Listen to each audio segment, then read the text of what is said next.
চট্টগ্রামের ফটিকছড়ি উপজেলার ৭ নং কাঞ্চননগর ইউনিয়ন প্রকৃতি আর মানুষের আন্তরিকতায় ভরপুর একটি জনপদ।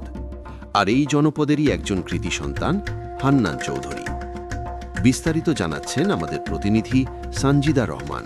শিক্ষিত, মার্জিত এবং দীর্ঘদিনের রাজনৈতিক অভিজ্ঞতায় সমৃদ্ধ এই মানুষটি ৯০-এর দশকে ছিলেন একজন সক্রিয় ছাত্রনেতা। সময়ের সাথে সাথে রাজনীতির মাঠে তার পথ চলা আরও দৃঢ় হয়েছে।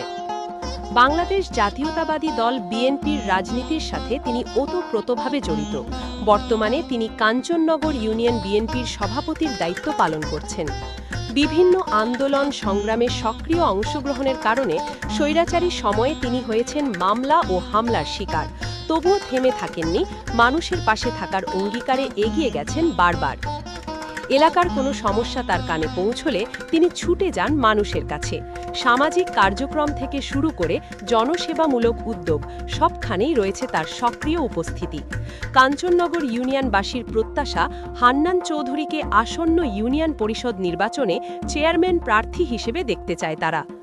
জনগণের পাশে থেকে কাজ করার প্রত্যয়ে এগিয়ে চলা এক নাম হান্নান চৌধুরী।